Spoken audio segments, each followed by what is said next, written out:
welcome to this is our completion of 100 episodes in what we call the book club. This meeting is being recorded. And with this celebration, we now take a turn. And who knows how the next version of the book club will be. But briefly to say, we are 20 years old. We started at Pune Club, that is version 1.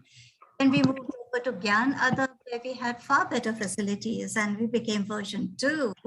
We started meeting twice a week with one serious literature component and one contemporary. That was version 3. It was the book club in the time of Corona.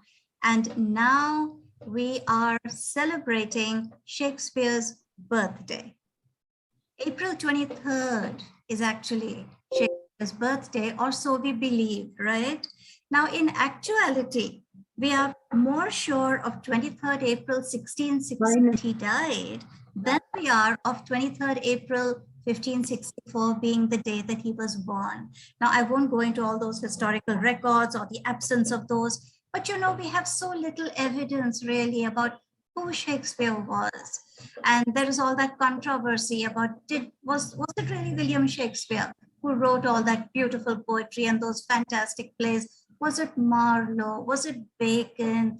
Was it Edward de Vere? Who was it? Now, in spite of all this, and in spite of knowing that the great William Shakespeare apparently signed his name with a different spelling every time he signed, I mean, what confidence does that bring into you? But whatever all this is, the fact remains that the body of his work, which remains with us, is so amazing. And it is that we are celebrating today. So join me a little early in April to celebrate Shakespeare's birthday. I think Shakespeare is probably the most famous writer around the world. I mean, even my Marathi medium students who hadn't heard of anything in English, everyone knew the name Shakespeare, right? So welcome everyone to this Shakespeare celebration, when we're all going to be saying something about him. Now over to Satish. Now it is Satish who actually made the book club possible, because it was my wish and he made it happen. So Satish, over to you. And Abid, we will meet the other. So Satish, where are you? Now I know that Satish. I'm here. I'm looking for the skull. Oh my God. I'm looking for a skull. Why? What are you looking for a skull for? Every time you have something on Shakespeare, you have to hold a skull in your hand. I tried to get a bigger one, but they said छोटा भी चल जाएगा. तो ये छोटा head लेके आया मैं. No, but wait a minute. You're going to be talking on to be or not to be.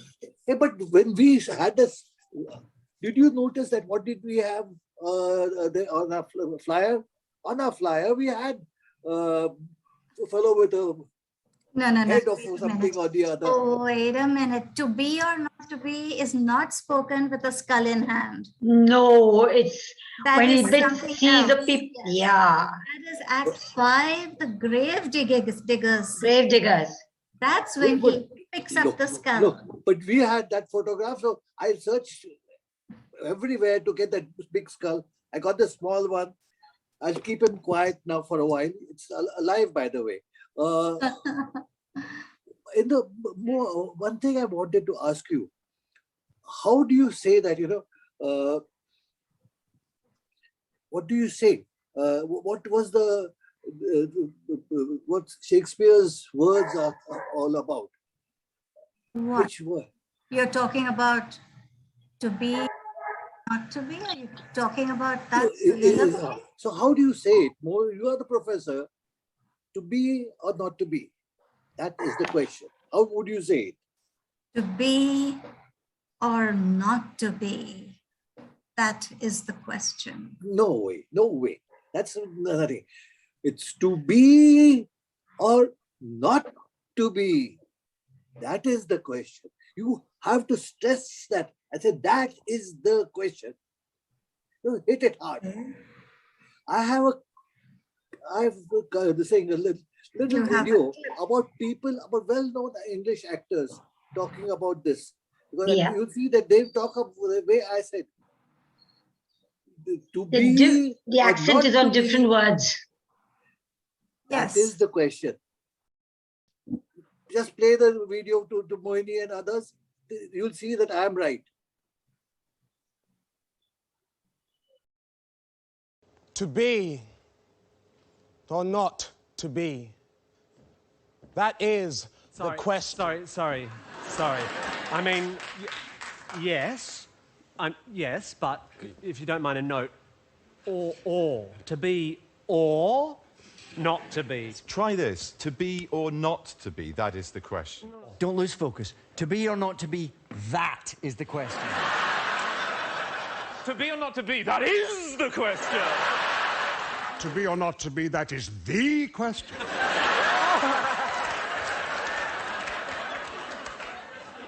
To be or not to be.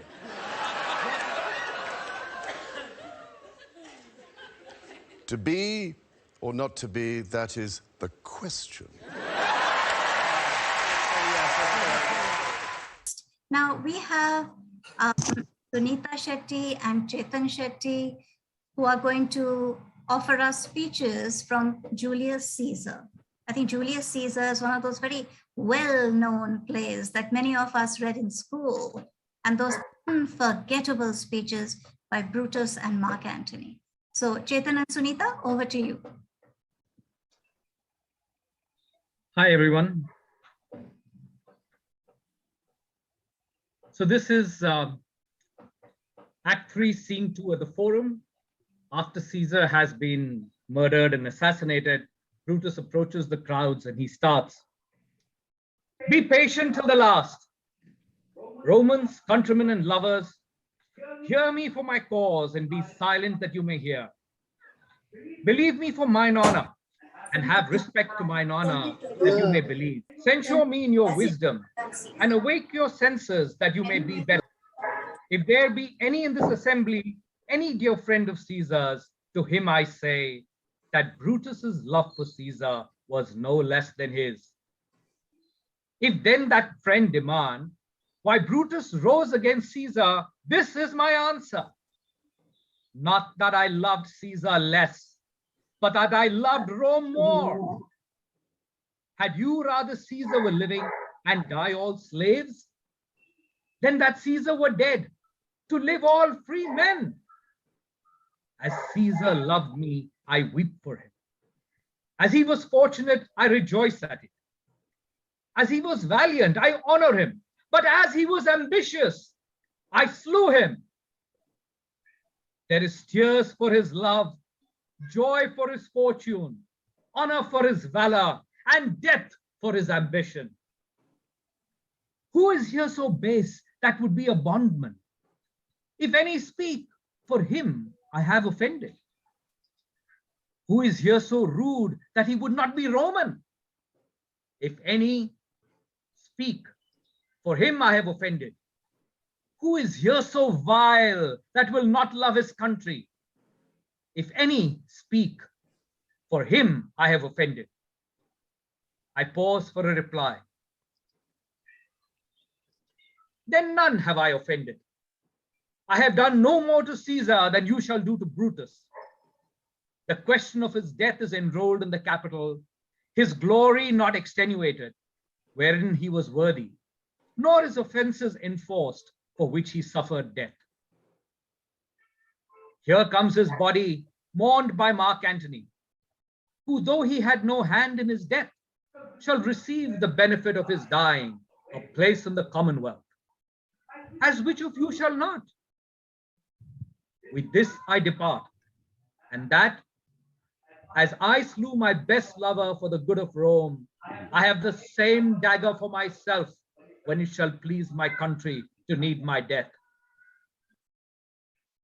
Good countrymen, let me depart alone, and for my sake, stay here with Antony. Do grace to Caesar's corpse, and grace his speech, tending to Caesar's glories, which Mark Antony, by our permission, is allowed to make. I do entreat you, not a man depart. Sure I alone, till Antony hath spoke. Friends, Roman countrymen, lend me your ears. I've come to bury Caesar, not to praise him.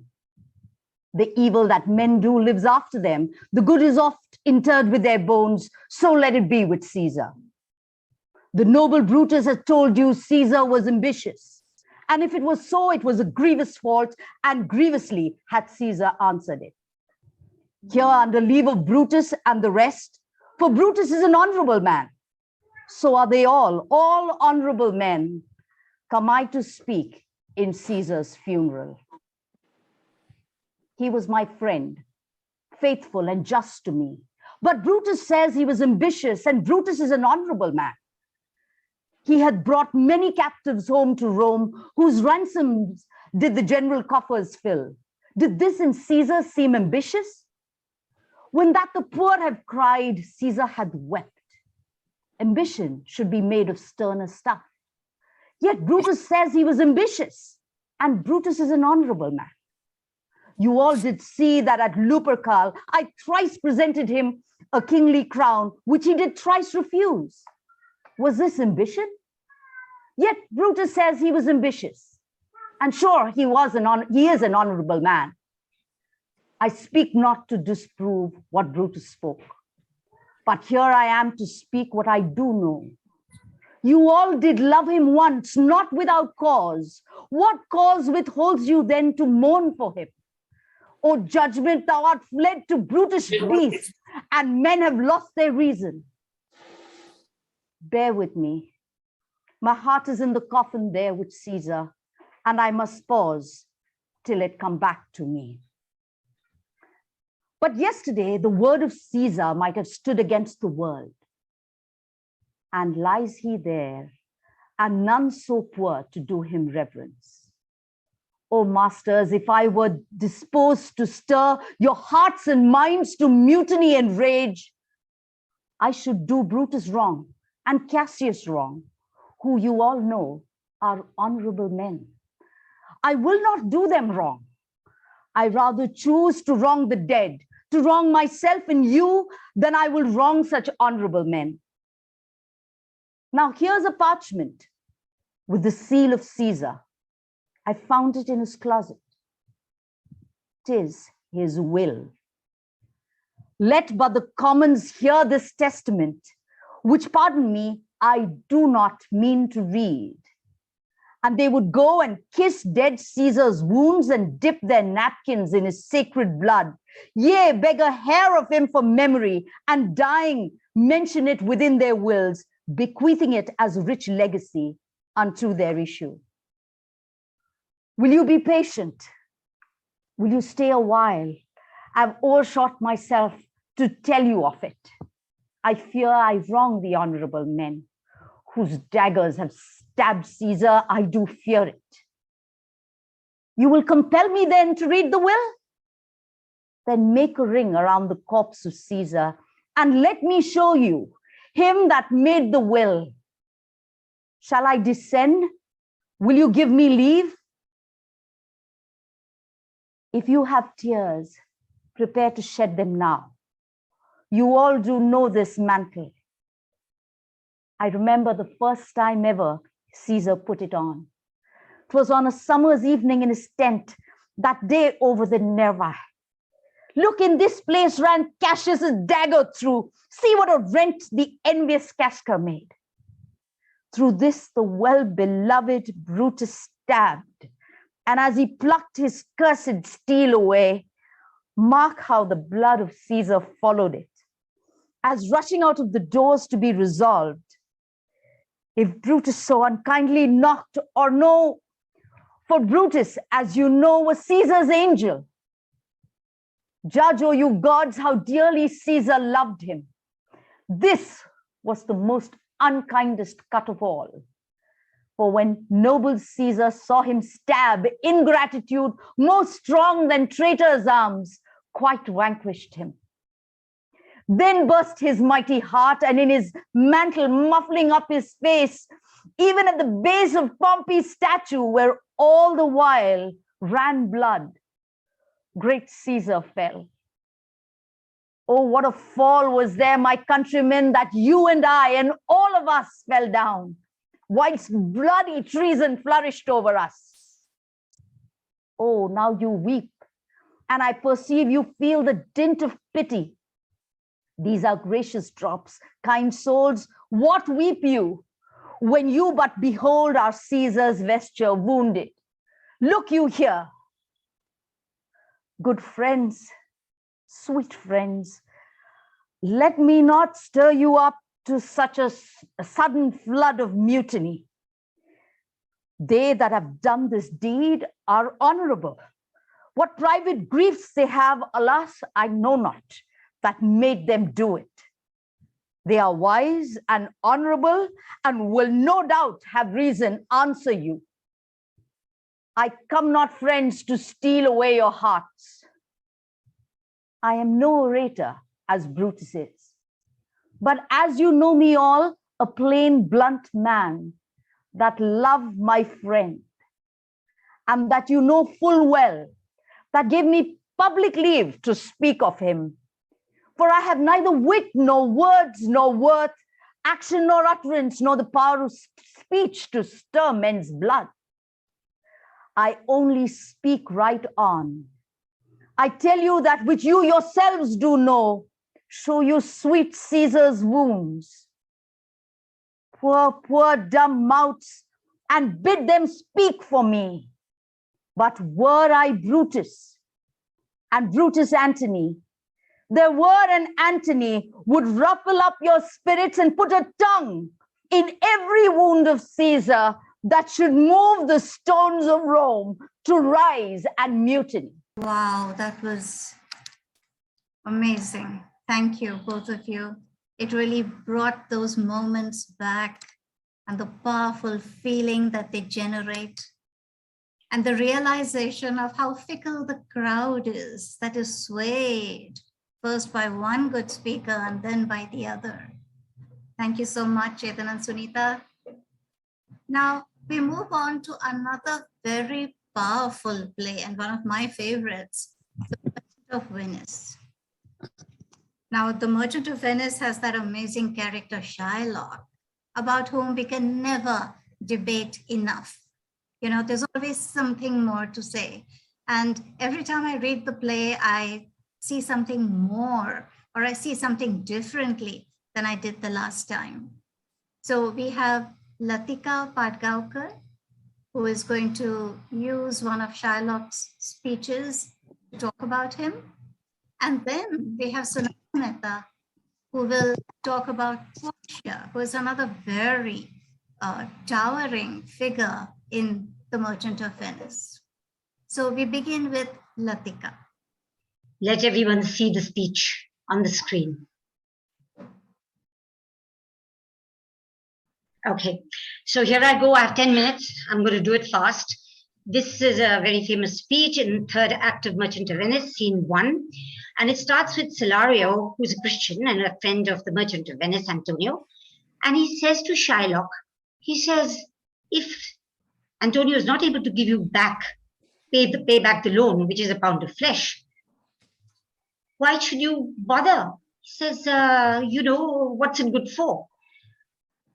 And Shylock, to bait fish withal. If it will feed nothing else, it will feed my revenge.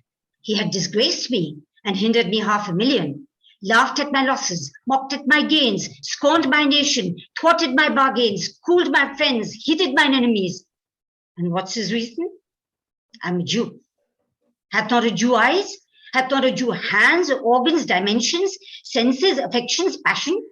Fed with the same food, hurt with the same weapons, subject to the same diseases, healed by the same means, warmed and cooled by the same winter and summer as a Christian is? If you prick us, do we not bleed? If you tickle us, do we not laugh? If you poison us, do we not die? And if you wrong us, shall we not revenge? If we are like you in the rest, we will resemble you in that. If a Jew wrong a Christian, what is his humility? Revenge. if a Christian wrong a Jew, what should his sufferance be by Christian example? Why? Revenge. The villainy you teach me, I will execute, and it shall go hard, but I will better the instruction. Oh my word, what a fiery, disturbing, impassioned, and ironical, yet very, very moving human monologue by Shylock. Perhaps some of the best lines that Shakespeare ever penned. It's a monologue which is quite easy to understand. Just a couple of sentences. He says, he begins by saying, if this pound of flesh doesn't get me anything, at least it will feed my revenge. At least that it will do. He says, after all, this man, Antonio, has mocked at my gains. He has scorned my nation. By scorned my nation, he says he has disparaged my race. He has ruined my deals. So, am I not supposed to revenge? If a Christian wrong a Jew, if a Jew wrongs a Christian, what is his humility, he says? By humility, he means what is his kind and gentle reaction? There's a very scathing, scornful statement. Revenge. And if a Christian wrong a Jew, what should a Jew do? He should do to punish the Christian. He should do exactly what the Christian has done to him and follow the Christian example. The evil that the Christian teaches me, I will do, he says. It will be difficult, but I will outdo you. So this is quite a moving speech. I'd like to divide it into two parts, if it can be divided. The story behind this monologue and the history behind this play. In fact, there are many levels of argument in this play, and we need to know what exactly happens before we come to this moment so that we can place it in context. And when we do, we realize that actually this speech embraces history, religion, sociology, and psychology all at once. In the first act, Antonio, who's the merchant of Venice, he owns ships, and the ships are currently out at sea. All his fortune is in the ships, and the ships are out at sea, and they'll come back 3 months later. He has a friend called Bassanio, and Bassanio wants money, a lot of money. 3,000 ducats is like practically like $450,000 today. He wants that money. What does he want it for? To woo a woman, to woo Portia, who doesn't live in Venice. She lives elsewhere in Belmont. She is rich, she's intelligent, she's virtuous, and he wants to woo her like many other suitors want to woo her. Antonio wants to help him, but he doesn't have the money. So he tells Bassanio, go to the Rialto. Rialto is a place like a bridge, I think it even exists today, where all the merchants gather, the ship owners gather, and so on. And go and talk to somebody and see if you can get a loan. I will be the guarantor of the loan. I will be, nobody else. So Bassanio goes to the Rialto and he meets Shylock. Shylock is a moneylender, Jewish moneylender. And he says, can you lend me money? Now, Shylock is a moneylender. He is calculating, he's cautious, he's practical. He knows that as a moneylender, he just may not be able to get his money back. But he knows that Antonio is a fairly sturdy guarantor, sufficient guarantor. So he says, yes, I will give you the money. But Shylock himself doesn't have the money. He has to go to another Jew called Tubal to get that money. So far, all the action is on money. When he agrees to give the money, Bassanio says, come on, let's dine together. And that's when deep-rooted prejudices come into play. Shylock says, dine to eat pork with you? She says, I will buy with you, I'll sell with you, I'll talk with you, I'll walk with you, but I will not eat and drink with you because he won't eat pork. And Shylock doesn't have a very good opinion of Antonio either. Antonio has, even though he has agreed to sign a bond, he says Antonio looks like a fawning publican. That means he looks like a servile tax collector. He's a Christian and he loans money without interest, so he doesn't like him. Because Christians loaned without interest, Jews took interest. So naturally, people went to Christians first. And the good, honorable Antonio, what opinion does he have of Shylock? He hates him. He finds him untrustworthy. A good apple, he says, can be rotten to the core. The devil can quote scriptures for his purpose. These are not only individual reactions of the two characters. They actually embody an entire history of religious bias, of religious assumption, of religious bigotry. And he says, then Shylock says, he opens up when he's talking to Antonio, he says, Antonio has always accused me of, berated me for my money lending. He says, you've called me a cutthroat, you've called me a dog, you've called me an unbeliever. Now you need my help. Aha. And then with bitter sarcasm, he says, so what should I say? Should I say, has a dog money? Could a mongrel have 3,000 ducats? Or should I bow in a slavish and humble way and say, sir, good sir, you spat on me last Wednesday, you kicked me, you called me a dog, and for all these courtesies, I will lend you so much money. What shall I say? And what does the good, honest Antonio reply? He who needs the money, does he try to placate Shylock? Does he try to calm him down? No, he does not. He says, I will call you those names again. So treat this loan as a loan given not to a friend, but to an enemy. Frank, yes, but is this what someone who needs money should say? Then Shylock says, look, let's make a bond with a notary. I'll take a pound of flesh from you if you cannot repay the loan in 3 months. A pound of flesh from any part of the body seems outrageous. No one seems to have thought what this means. Is it legal to do so? Can a notary really sign a deal like this? But Antonio is confident. He is confident his ships will return. They have always returned from the seas. In the second act, we have something else that happens. We have Shylock's daughter, Jessica, who actually runs away with her Christian. She elopes. And not only does she elope in the middle of the night, but she takes all of Shylock's gold, silver, everything, leaves him with nothing. And he returns home to find that she's gone, and he's yelling in horror, oh my daughter, oh my ducats, oh my daughter, you fled with a Christian. She's taken everything. And then he comes across 2 friends, and he accuses them of having helped his daughter elope. And the 2 of them say, such is their loathing for Shylock the Jew, they say proudly and unashamedly, yes, we did it. We helped her elope. There is more difference between you, Shylock, and your daughter, your flesh, than there is between jet and ivory. So you see, no character is straightforward, nothing. There is a dismal, narrow-mindedness, intolerant side to all of them, which surfaces. That is after that, the rumors come out that Shylock's ships may be lost at sea. And that is when he asks, Hilario asks him, what happens if he cannot pay your loan, repay your loan? And that is when Shylock gives the speech. And I just want to tell you that in Shakespeare's England, most Jews had to practice their religion secretly. Most had been expelled much earlier. Towards the end of the 13th century, they had been expelled by Edward I. The anti-Jewish attitude was very strong. The Jew was a diabolical figure who hated Christ. The Jews were taxed. They were made to wear badges, like the Nazis made them wear, which marked them out from non-Jews. They could not build synagogues. They could not mix with Christians. They could not own slaves. So few remained behind. In fact, in Europe, there were massacres, there was intolerance, there was segregation of communities, people were living in ghettos. All this was happening, and people, the Jews from England, from Spain, Portugal, France, all moved towards Eastern Europe. So economic resentment plus resentment to traditional religious practices led all of them to be expelled. And slowly, Jews went to Eastern Europe.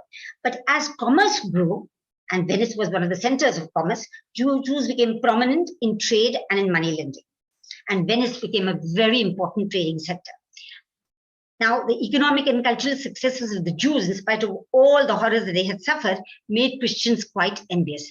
The Jews could not own land, but given the economy of those times, their role was quite vital in the economy, and they thrived. And it was only during the time of the French Revolution at the end of the 18th century that citizenship rights were given to the Jews. But that too came with a rider. They were told, abandon age-old customs and communal identity. In fact, there was a slogan, to the Jews as individuals, everything. To the Jews as a people, nothing.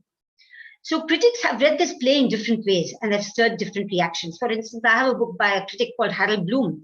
Harold Bloom himself is a Jew, and he feels that The Merchant of Venice is a profoundly anti-Semitic play, and the play has done real harm to the Jews. He thought Shylock was shown as a stereotypical greedy Jew who was spat upon by Christians, and he's finally outsmarted by Gentiles.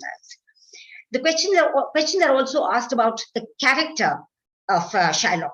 Was Shakespeare being anti-Semitic, or was he exploring anti-Semitism? It seems that the play was a favorite of the Nazis in the 20th century, and there were about 50 productions with a great deal of emphasis on its anti-Semitic elements. Some critics have said that had Shakespeare really wanted to write something sympathetic about the Jews, he would have done so a little more explicitly. And there are others who say he has been sympathetic to the Jews because the kind of monologue he's given Shakespeare is probably the most humanizing speech in the play. Okay, So Latika, I'm finished. I'm over. Yes, it's over. It's done. So just a quick reading of the characters will not do. The word merchant of Venice needs to be approached and understood in the light of all this and much else. Thank you. Thank you, Latika. Thank you very much. Very comprehensive, roundup of the situation of the Jews and so on. So without further ado, can we go on now to an expose on Portia by Sunanda Mehta? So these are the two poles, as it were, in the play, Shylock and Portia the Christian, the champion of the Christians. Yes, Sunanda. Yeah, so good evening, everyone. Latika is going to be a very, very hard act to follow, but I'll try. And well, she's also given an entire background and so superbly about what Merchant of Venice was all about. Okay, so you can just quickly, there's just a few slides there to get a little background about, give a little context to what Portia says. Her speech, the quality of mercy, is an iconic speech. I think it has some of the most powerful words. And more than the words, it is the whole meaning, the essence behind the entire speech that she gives. You have the background that now Shylock wanted a pound of flesh of Antonio, and he says he would like the one closest to the heart.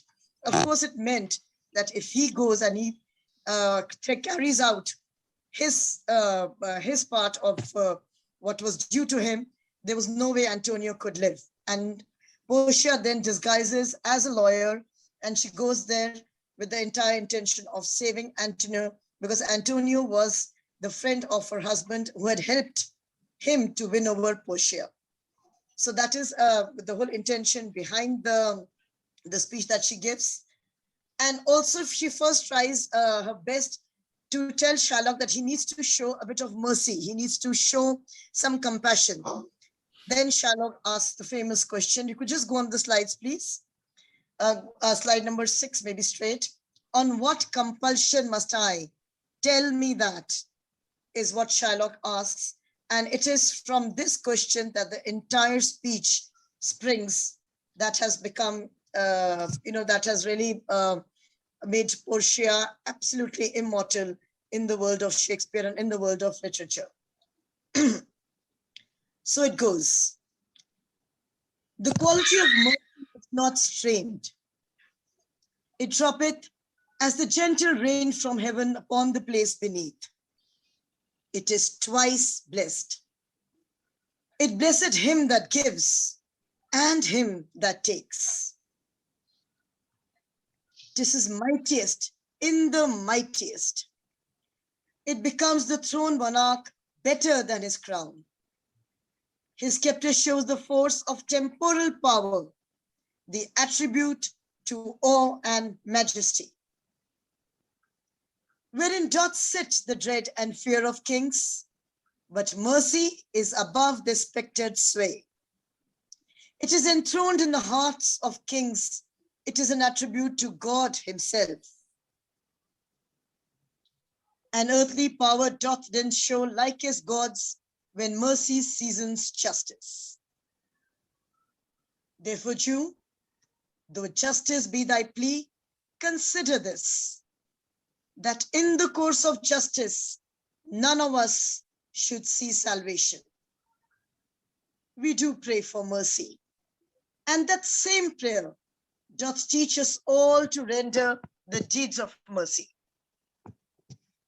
I have spoke thus much to mitigate the justice of thy plea, which if thou follow, the strict court of Venice must needs give sentence case the merchant there.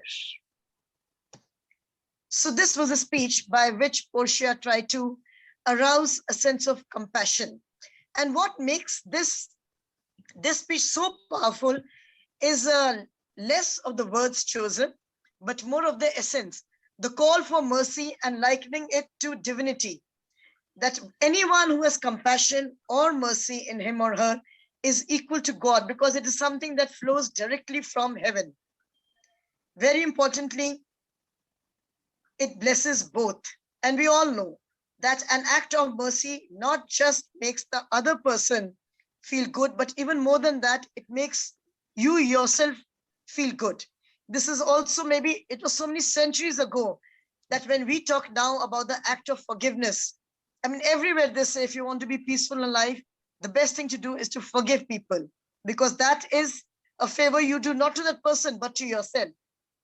But it is to Shakespeare genius that he also recognized this very, very fine emotion of the human, of humanity and every human being, that once that mercy is shown, it is the highest attribute. It takes you from being a human to being something close to God.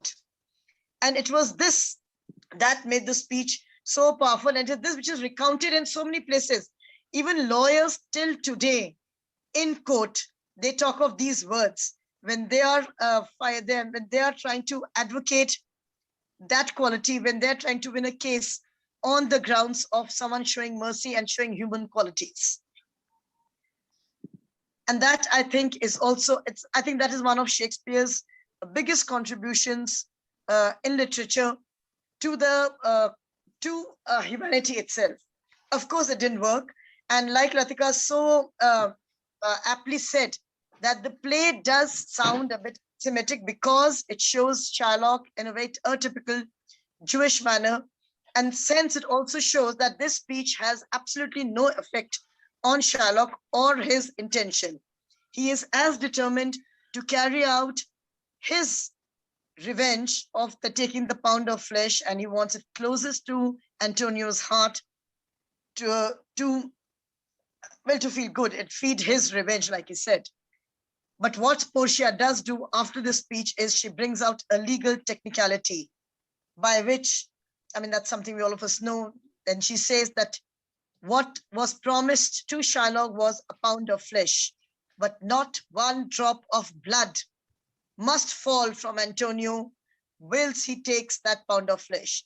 And of course, this is an impossible condition to keep. If he was going to cut Shylock, Shylock was going to cut Antonio's heart, the blood would be there. And it is on the basis of this brilliant legal technicality that Portia finally manages to save Antonio's life.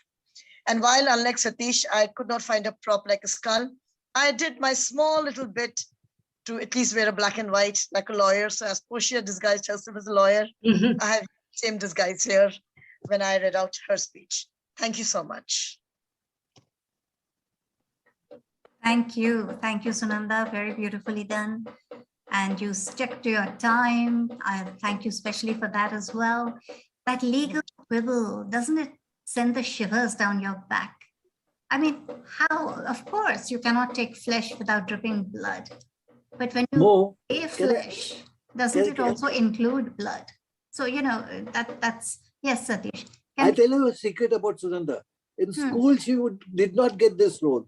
And she said, after all these years, now I got this role. And she revels in that. Absolutely. I had such a sidey role. I think one of the court the justice or something like that I had in the play. And it was always a thorn in my heart that I did not get to play the lead. And thank you so much to this book club for finding me. I have a little bit of my revenge has also been fed with this. That's this is the contribution I had.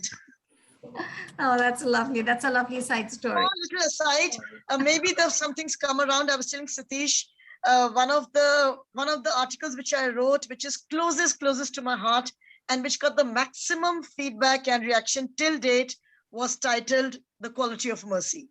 Really? Okay. And it was all about forgiveness and people who have forgiven those who have committed a crime against them, and how that has released them of all the anger they had inside them for years, which is why I made a little comparison. Thank you. No more taking off extra time. Thank you. Beautifully said and beautifully related. I love that connection, you know, with forgiveness being helpful to yourself.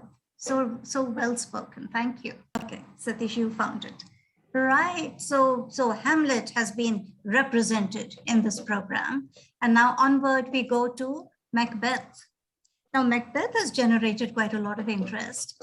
And first of all, we have Ahmed Karim talking about the character of this tragic hero.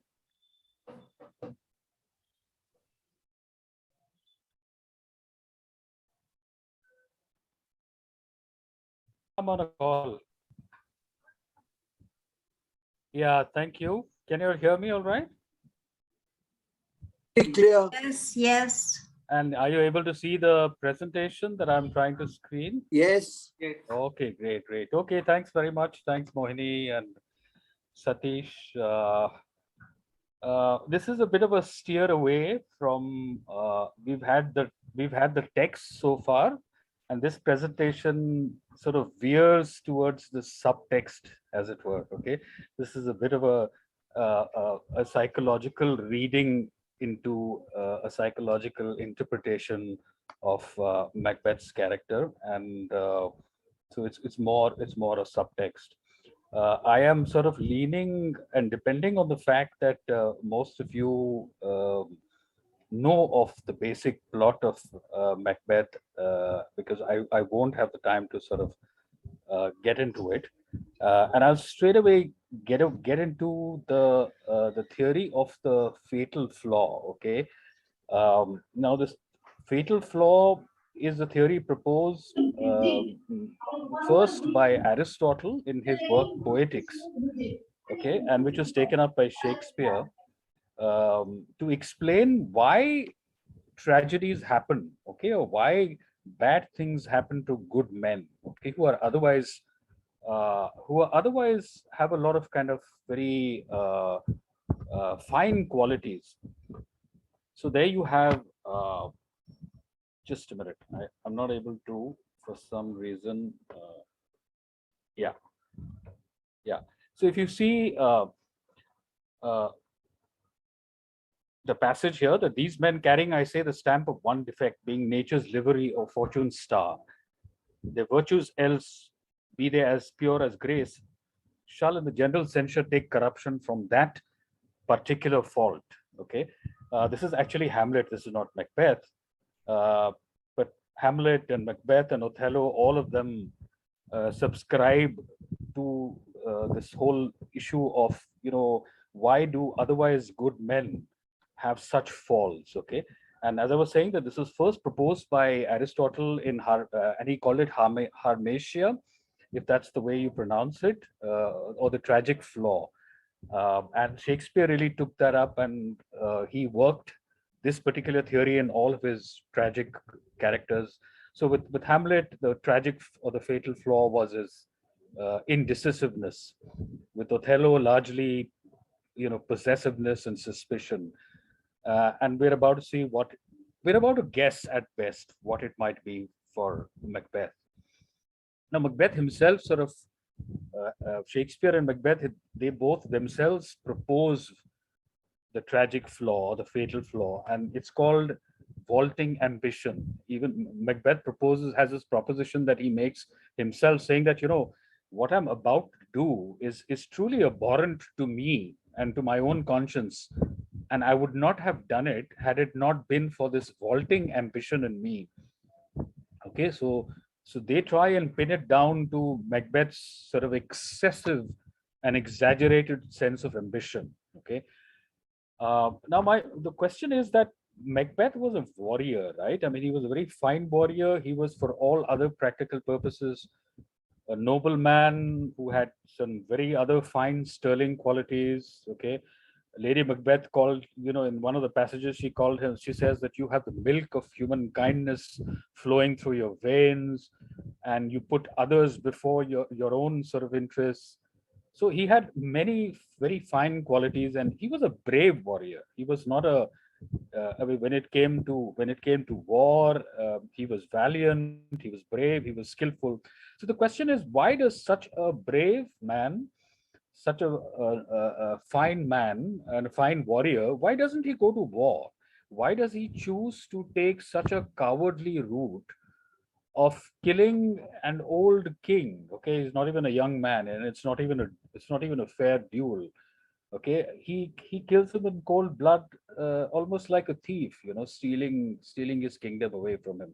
So why does he do that? Why doesn't he go to war? Because after all, he's a warrior, and that's what warriors do, right? I mean, he could have declared war and given his best shot.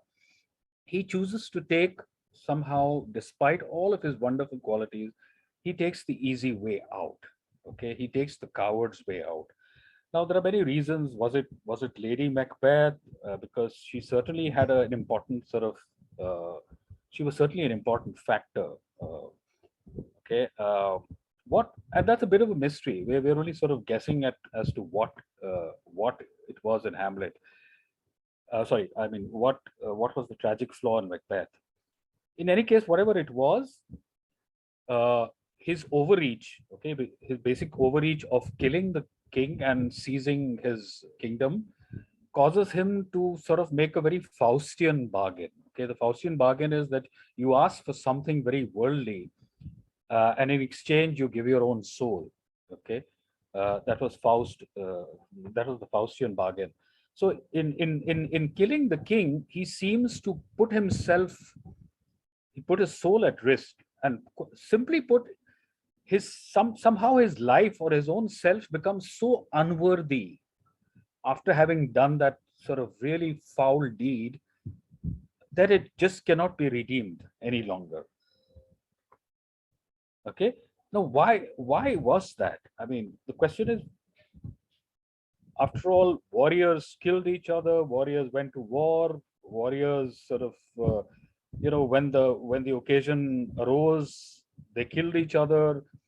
Why was that such a problem? It's the same question that arose with Hamlet, saying that when he had to kill his uncle, why was it such a problem? Well, this fellow goes ahead and does it, but even he goes through a lot of indecision, and it takes a lot of prompting on his wife's behalf to get him to do it. So what was Macbeth hiding? Okay, did he need to kind of prove himself? And Lady Macbeth at some point in the passage does, throw in an innuendo, saying that, I mean, you're not quite manly enough, though he's a warrior, and to a masculine warrior kind of man to say that, you're not quite a man is quite an insult to kind of throw at him. So what was Macbeth hiding? Was he hiding a wimp? Okay, was he hiding a coward inside? Was he hiding an incipient criminal? Okay, so as you know that what we are inside and what we portray outside can be quite different. Okay, uh, we we all know that the thoughts, the feelings, the desires, the impulses that go through our feverish brain throughout the day, okay, we dare not share with the world, right? Because lest we be rejected, lest we be cast away, lest stuff be taken away from us, lest we be deprived. um, so we all have an inside and an outside, right? So what was it on Macbeth's inside that seemed to kind of throw him completely into a kind of a place where there was absolutely no redemption from him, and all he could do from that point onwards, so not able to find anything after having done that deed, he just couldn't find anything to hold on to in himself, okay, by way of redemption, by which he could redeem himself of his guilt. Essentially, after the act, what overcomes him is guilt, and he begins to kind of see things and imagine all sorts of sort of scenarios, and he gives himself up to paranoia, essentially. Okay, the guilt causes him to give himself up to paranoia, and all he can do is then give himself over to the dark side and unleash havoc and mayhem. That's all that is possible, because he's unable to find anything that in him by way of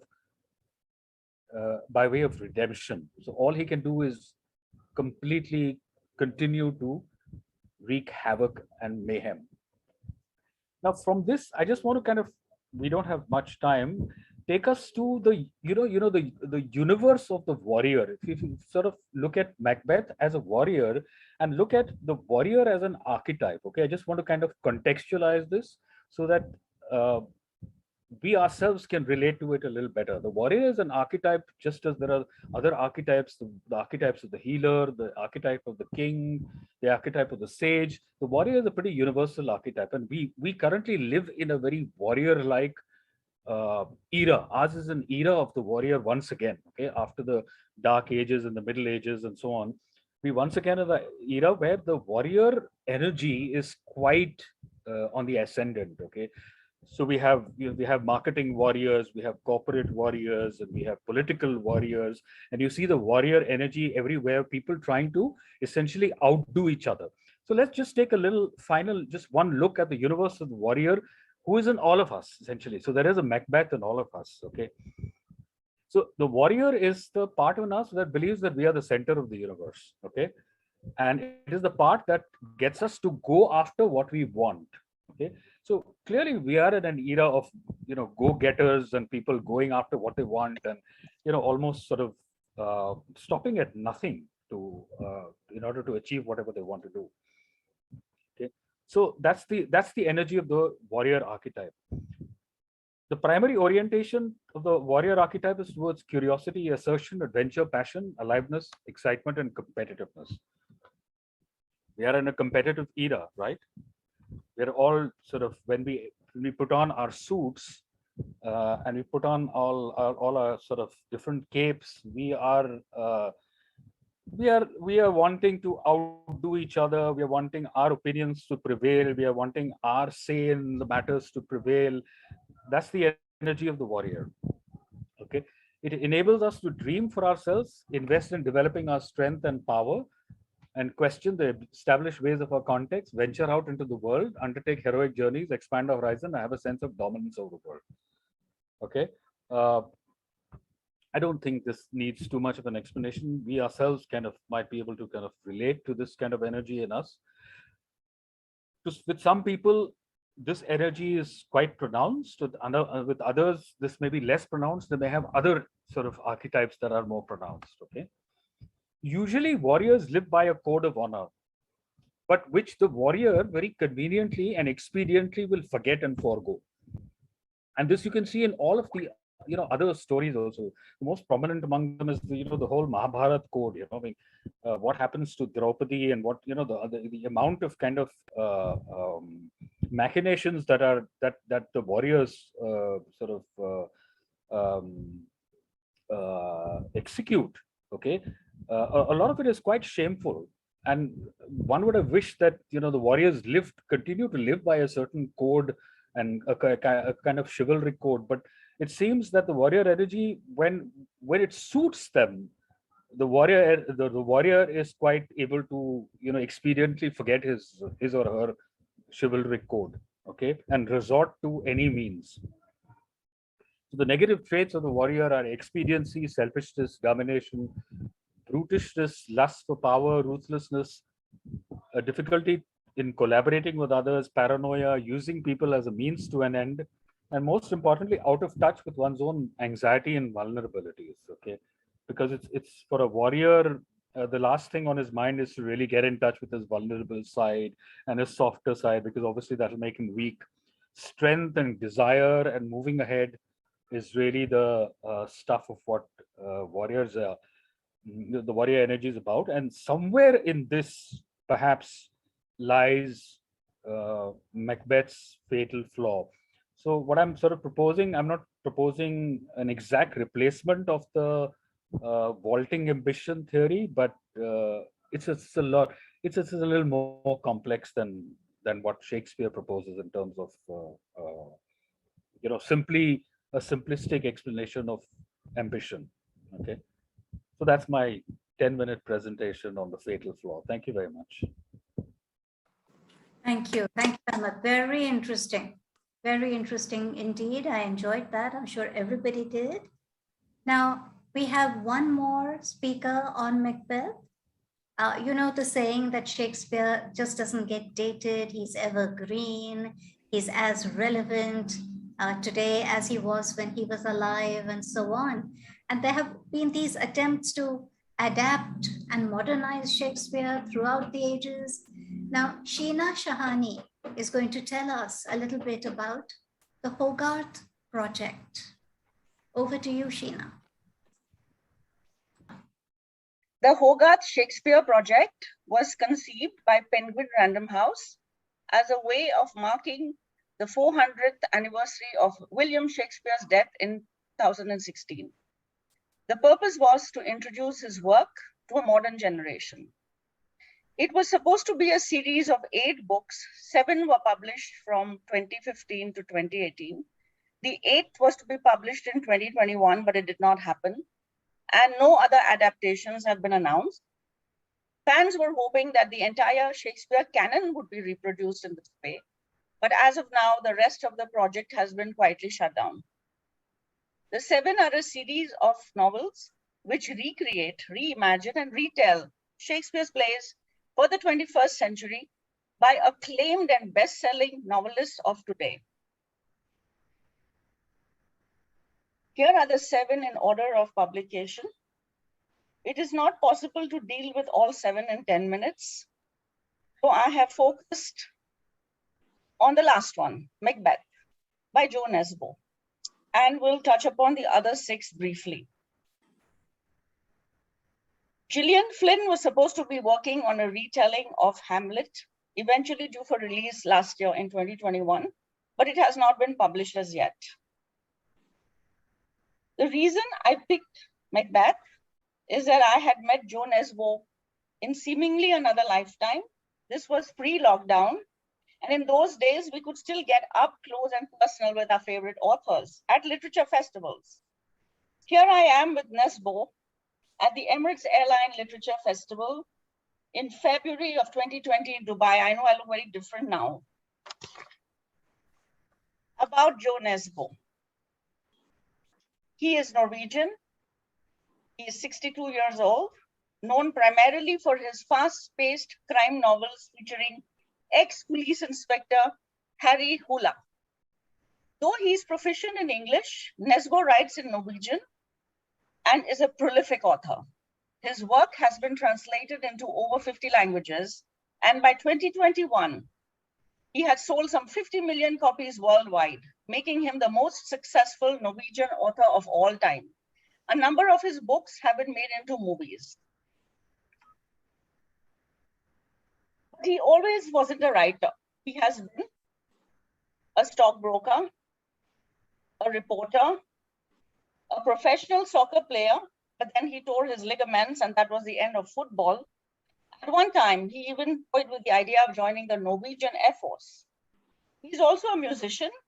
He's a lead vocalist and guitarist for the extremely popular Scandinavian rock band D Dera, which he co-founded in 1992. Working at a stressful day job and performing with his increasingly popular band at night eventually took its toll on Nesbo. When someone made a casual suggestion that he writes a book about traveling with the band, he took it as a challenge, took 6 months off, went to Australia, and returned with what would become his first Harry Hula novel. He's also an avid rock climber.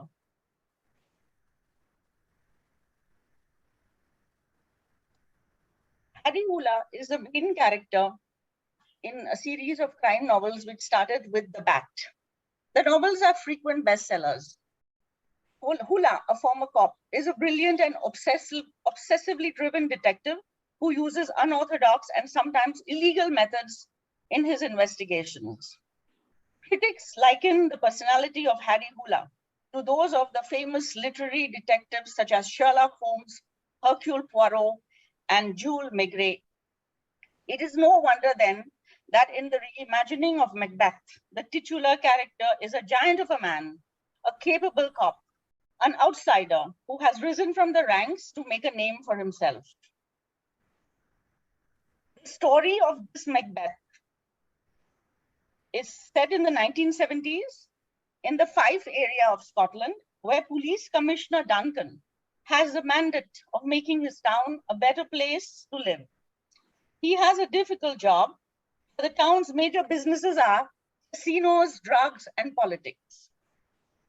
Duncan thinks he has a very efficient team of superior officers to keep the town free from corruption.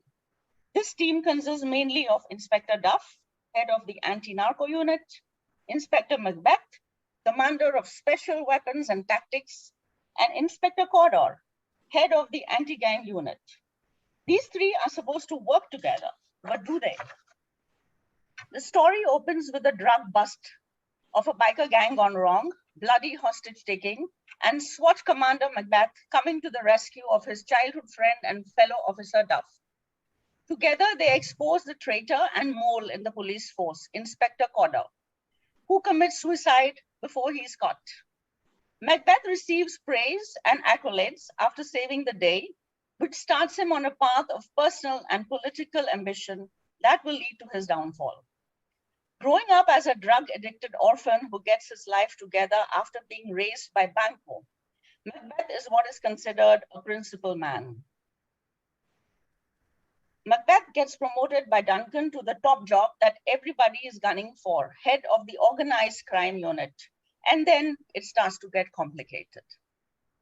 After being coerced by Lady, the love of his life, to murder his boss Duncan in order to move his way up in the department, Macbeth's life takes a dark turn. When he descends into addiction with drugs called brew and power, his principles become corrupted and he becomes paranoid. Friends are foes and foes are friends, to the point that you don't know who to root for. The novel starts slow, but then it becomes a roller coaster ride in typical Nesbo style. A bit about the other 6 novels. The Gap of Time, A Winter's Tale Retold by Jeanette Winterson. A baby girl is abandoned, banished from 2008 financially stricken London to the storm-ravaged American city of New Bohemia. Her father has been driven by jealousy, mad by jealousy, her mother to exile by grief. 17 years later, Perdita doesn't know a lot about who she is or where she's come from, but she's soon about to find out. Shylock is My Name, The Merchant of Venice Retold by Howard Jacobson. With an absent wife and a daughter going off the rails, wealthy art collector and philanthropist Simon Strulovich is in need of someone to talk to. So when he meets Shylock at a cemetery in Cheshire's Golden Triangle, he invites him back to his house. It's the beginning of a remarkable friendship. Vinegar Girl, The Taming of the Shrew Retold by Ann Tyler. This is present-day Baltimore, and Kate Batista is frustrated. How did she end up running home for her eccentric scientist father and wild younger sister Bunny? Dr. Batista has other problems. His brilliant lab assistant, Piotr, is about to be deported. And without Piotr, his new scientific breakthrough at the Johns Hopkins will fall through. Dr. Batista cooks up a plan that will enable Piotr to stay in the US. He wants Kate to marry Piotr, but will she? Hagseed, The Tempest Retold by Margaret Atwood. Felix is at the top of his game as artistic director of a major theater festival somewhere in Canada. His productions have both amazed and confounded. Now he's staging a tempest like no other. Or that was the plan. Instead, after an act of unforeseen treachery, Felix is living in exile in a backwoods hovel and planning revenge. After 12 years, revenge finally arrives in the shape of a theater course at a nearby prison. Here, Felix and his inmate actors will put on his tempest and snare the traitors who destroyed him. But will it remake Felix as his enemies fall? New Boy, Othello Retold by Tracy Chevalier. The tragedy of Othello is transposed to a 1970s suburban Washington schoolyard in this drama of friends torn apart. Arriving at his 4th school in 6 years, diplomat's son Osei knows he needs an ally if he's to survive his first day. So he's lucky to hit it off with Dee, the most popular girl in school. But one student can't stand to witness this budding relationship. Ian decides to destroy the friendship between the new boy and the golden girl. Anba, King Lear Retold by Edward St. Aubyn. Henry Dunbar, the once all-powerful head of a global media corporation, is not having a good day. In his dotage, he handed over the care of the corporation to his two eldest daughters, Abby and Meghan.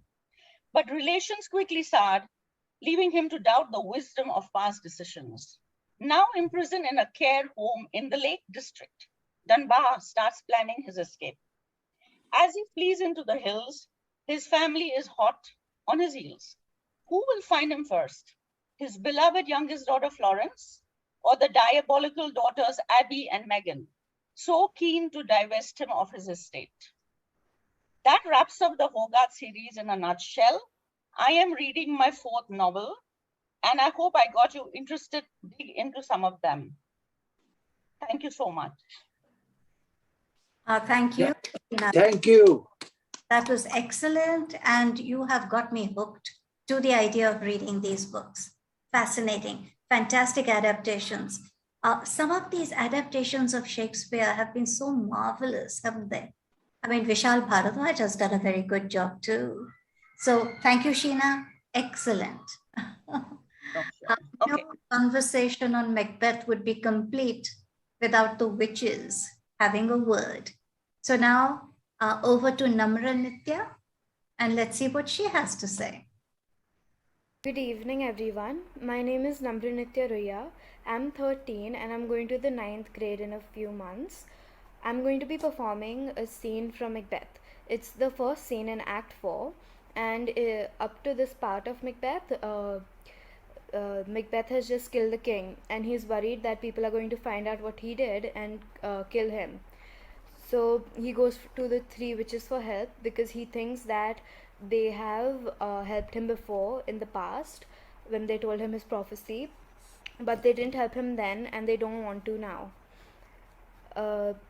In this scene, the witches are in a cave with a big boiling cauldron, and in this scene the characters are the three witches and Hecate and Macbeth at the end.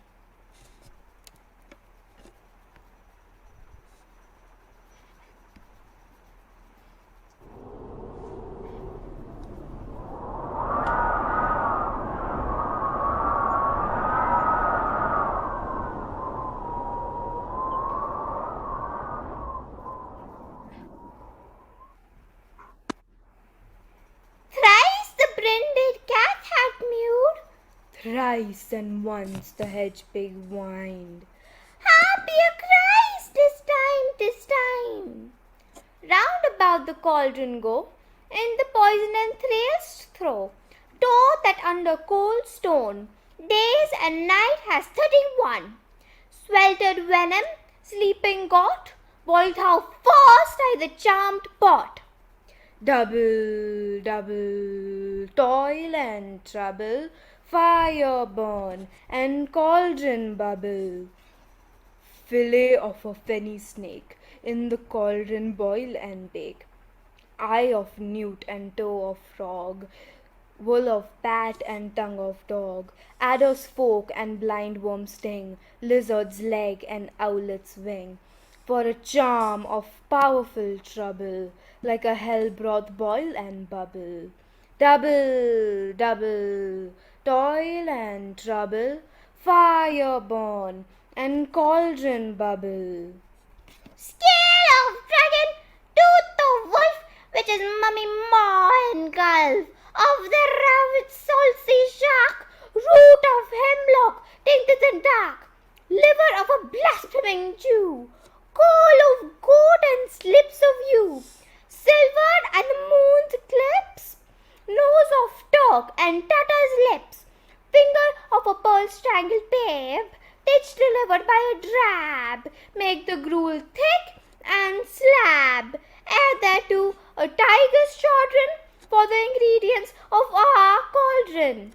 Double, double, toil and trouble, fire burn and cauldron bubble.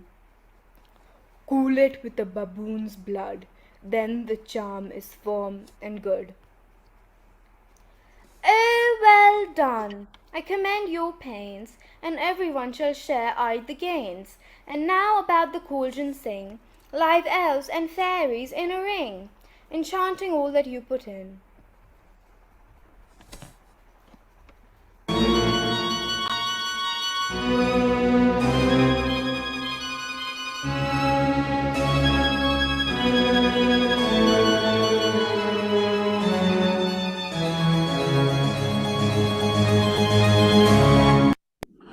By the prickling of my thumbs, something wicked this way comes. Open locks, whoever knocks. How now, you secret black and midnight hag? What's it you do? A deed without a name. Thank you. Thank you, Namranitya. Thank you. Wonderful. I just got a message saying our presenters get younger and younger. We're very, very proud of your participation, Namranitya. Keep it up. Keep up your interest in Shakespeare. It's great. Namranitya, thrilled with what you spoke. Very, very good. Keep on doing it. Thank you, sir. Indeed. Now, I'm just going to veer away from the sequence as I had done it because I got a desperate call from Monali saying that she's losing her network. Can I quickly include her? So I think we'll move to Monali Chatterjee, who is talking about Coriolanus. Monali, over to you. Thank you, ma'am. Am I audible? So my presentation is about a lesser known play called Coriolanus. So Coriolanus is a combination of a Roman play like Julius Caesar, a tragedy like Hamlet or Macbeth, and a history play as well. So it's not very likely that many of you may have read it. So I'll give a very a threadbare plot description of this this play. This was written in 1608, and it was Shakespeare's last Roman play. The protagonist is Marcus Caius. At the opening of the play, he successfully conquers this place called Coriol, and that is why he gains this as a title. So he's then called Marcus Caius Coriolanus. He's a tremendously successful military man. And usually if somebody fights for a nation, the next step is to make him a statesman or an administrator. Unfortunately for him, he had one fatal flaw. And that flaw, as you can see, was arrogance. He always thought that civilians who did not directly partake in the war were far more despicable, and he dismissed them as not very important people. So when he really had to raise voices, as in get support from his people, he could not get enough support. As a result, he was so disappointed that he left Rome, to which he belonged, and he joined the enemy's camp, Aufidius's camp, just outside Rome. And he joined their forces, telling them that I can help you to capture Rome now that I am an outcast. I can help you to do that. So Aufidius is very happy. However, as you can see on the screen, there is his wife. She tries to persuade him against doing it, because in case if Coriolanus invades Rome, there is absolutely no denying that that it is going to be in ruins. His mother Volumnia also comes to dissuade him from attacking Rome, and so does his son. On the screen, you can see Ralph Fiennes, more famously known for his roles as Voldemort. And we have got Gerard Butler playing the role of Aufidius, which you can see here. Okay, so then basically, so when this happens, Coriolanus concedes. He agrees that he will not attack Rome, but of course he has already promised Aufidius that he would be attacking. So he does tell Aufidius, let us sign a peace treaty with Rome and we will not attack Rome again. Aufidius, of course, for the time being agrees, but later on gets Coriolanus to be assassinated, and very painfully assassinated. So this, as you can see, is the tragedy. So Shakespeare's final tragedy, Coriolanus, depicts a quaint blend of a Greek tragedy and a rigorous projection of the manipulation of power.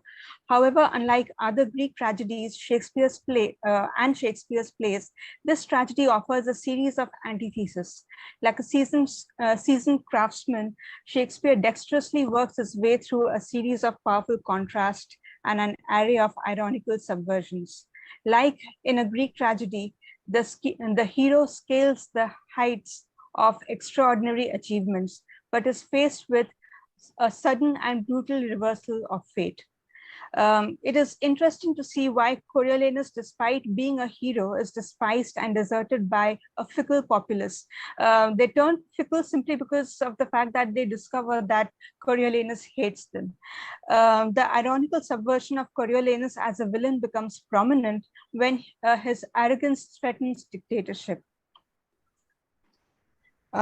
So there is an instance of a more phenomenal subversion can be detected through Volumnia's conflict. Volumnia is Coriolanus's mother, and as a responsible citizen of Rome, the bipolarity that exists between democracy and dictatorship have been questioned in this play. And there's a sound interplay of the text and its sources, the nation or society, and identity, estrangement and belonging, displacement and relocation, reverence and hatred, compliance and rebellion, making the plot a more plausible story revealed through a well-contrived structure of intricate conspiracies piling up to the end. This is actually based on real incidents. Moreover, the conspicuous contrast between appearance and reality makes the play a highly multi-layered but controversial text.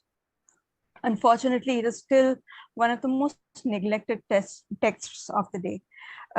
What my point was that the play depicts an inspiring story of a hero who represents the leader who never had to compromise, never had to consider the existence of political arts. He gets what he wants because of who he is.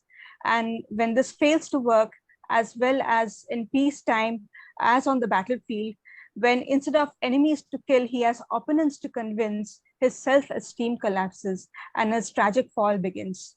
Coriolanus is a personal tragedy, a story of a military genius with no other talents destroyed by his inability to compromise.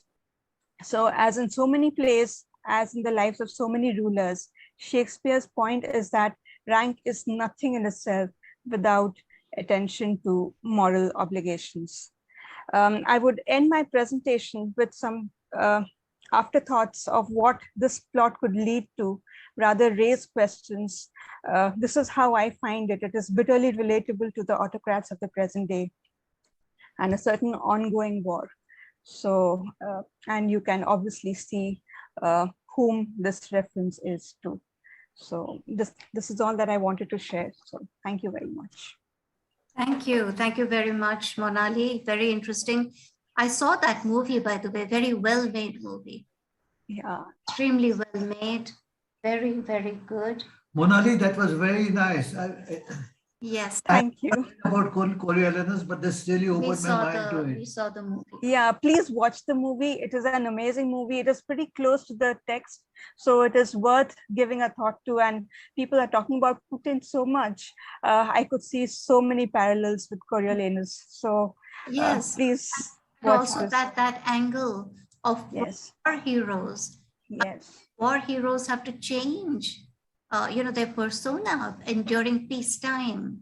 And sometimes they don't know what to do with themselves and how to fit in, and they can't, Yes. So they sort of turn rogue, as it were. Yeah. We have so much literature and movies and all on that point.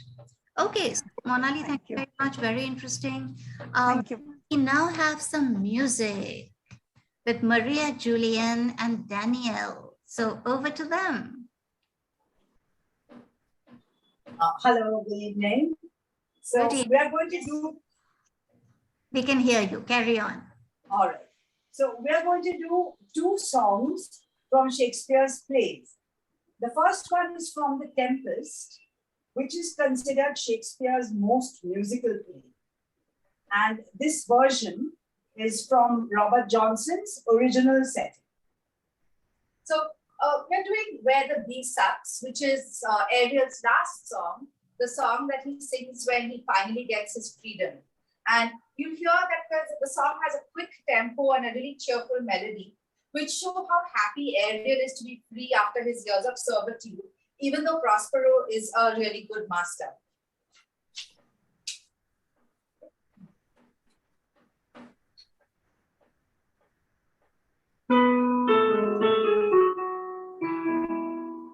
Where the bee sucks, there's a cry.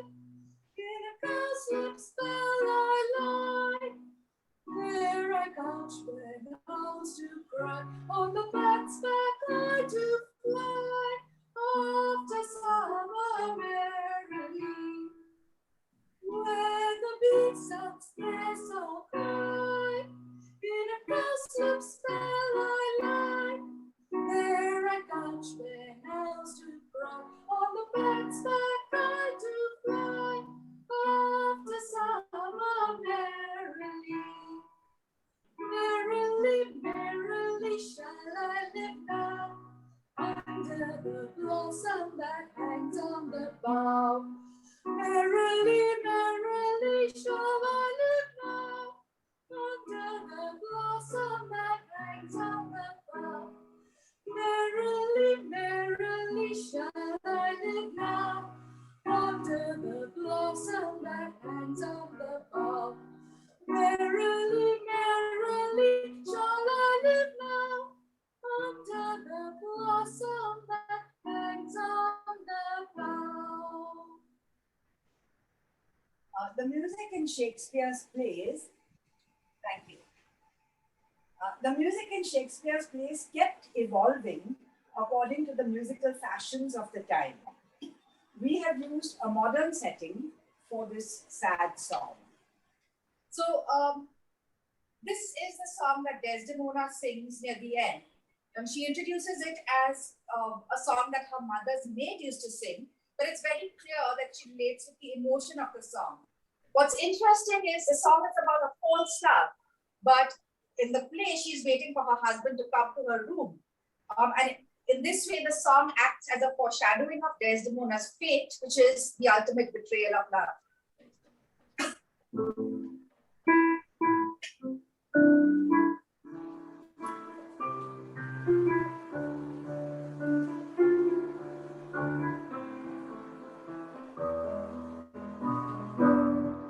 The poor soul sat sighing by a sycamore tree, singing willow, willow, willow, willow.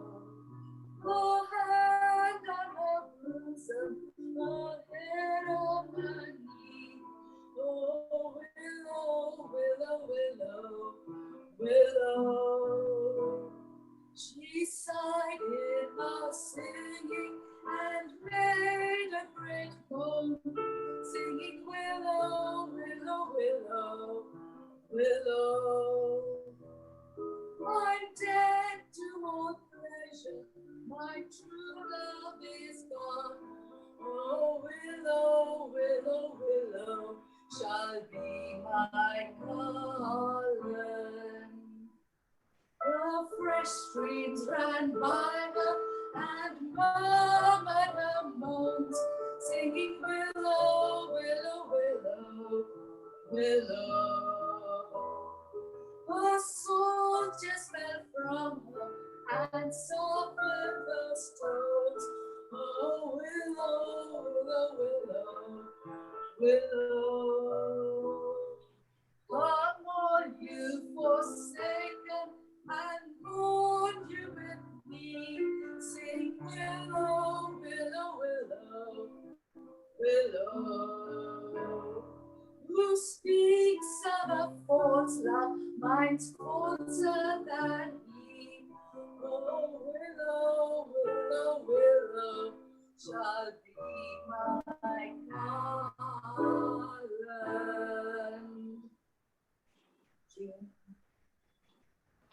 Lovely, absolutely lovely. That's wonderful. Thank you so much. I enjoyed it very much. Yes, see all the clapping, even if Maybe you can't hear it. So that was really fabulous. Thank you, Maria and Danielle, for bringing this up dimension, to our little program. Thank you so much. Music is always delightful. It was a pleasure. Thank you. I'm so glad it was. Othello is, one of my favorite plays. And when I studied it as an undergrad student at LSR, we always sort of imagined the music, and this is the first time that I've actually heard it. So this is lovely. It was always blank that I had to fill mentally, but nothing like actually hearing it. Thank you so very much. Thank you so much. Now we go on. Now, actually, we had scheduled a quiz by Chetan Shetty, and those of you who have participated in his quizzes in the past will know what fun his quizzes are. But the time constraint is such. Chetan himself sent a message saying maybe we should skip the quiz today. So Chetan, that was very generous of you. I mean, in the spirit of the program, as it were. So I'm afraid I'm going to take you up on that offer. We won't have the quiz today, but we will have it another day because your quizzes are such fun. I wouldn't miss them for anything. So we will schedule a whole program for your quiz another time. So right now, I would like to thank all the presenters. All of them volunteered. I'd just like to say that I did not have to chase anyone. Everyone volunteered. I'm so grateful for their interest, their passion, the lovely presentations they made. Thank you so very much. This is the spirit, of the book club. So I'm really, really grateful to you all. I want to assure you how much we enjoyed everything. I was looking at the chat box and, praise has come in for each presentation from different people, and that was very, very heartening. I wonder, sometimes the speaker doesn't have the wherewithal to look at the chat box while he or she is speaking. So you may not have noticed it yourself. So I just want to tell you about it, that it has been appreciated. All those others who came to listen and to learn, thank you for your interest and thank you for being there. This is the way we will continue. And Moini, they can, if they have not been able to hear the whole program, they can go on YouTube and listen to that. Yes, so I gather this is streamed on Facebook also. No, Facebook, we didn't succeed today. YouTube, yes, and it's on the Gyan Adab website, right? So, I mean, I'm always here, so I never have tried those other options, but there they are. All right, so if you have missed any part of it, or if you have missed all of it, if there's someone who wants to watch it, it is possible. It is not impossible. You haven't lost it. And Moini, I think we ask you for suggestions. What would you like to have? What would you like to us to say? Movies, books? Yes, indeed. So as I said, there was version 1.0 of the book club at Pune Club when we began. Then there was version 2 at Gyan Adab, and version 3 with the addition of Between the Lines. Then version 4 in the times of Corona. We now have to move on to version 5. And what the avatar of the book club now is to be decided by all of us together. So I would welcome your suggestions. Please tell us. I know that the book club group has become an admin only because there was some very irrelevant chatter at one point. So we did that. Please do write in or phone in to Satish or me and give us your suggestions. And believe me, we are wide open to suggestion. All right. We want to know what the group wants and we want to do that. So let's see what book club version 5.0 is going to be. I'm looking forward to it with great eagerness. We restart in June and I already have 6 or 7 volunteers who have told me what they would like to do. Sai Paranspe, whose name everyone has heard, I'm sure, the maker of Chashme Baddoor and, fantastic films like that. She was a great theater personality when I was growing up in Delhi. So she has written her autobiographical memoirs. And she has said that she would like to speak on the book club about her life. And I'm sure we would all welcome that. So we will have the speaker herself.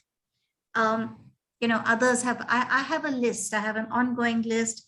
So we're ready, we're ready.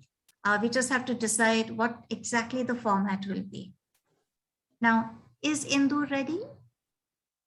No message from Indu. I've been talking to her. I tried to ring her up, it doesn't come through. I think Maybe we should wind up then.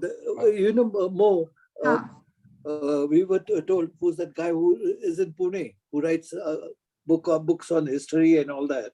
Uday Kulkarni. Not Uday, the other guy, Menon. Manu Pillai. Manu Pillai. So Manu Pillai, Yes, we Indu can get there, we can talk to him and see what we can. Yes, Indu, what's happening?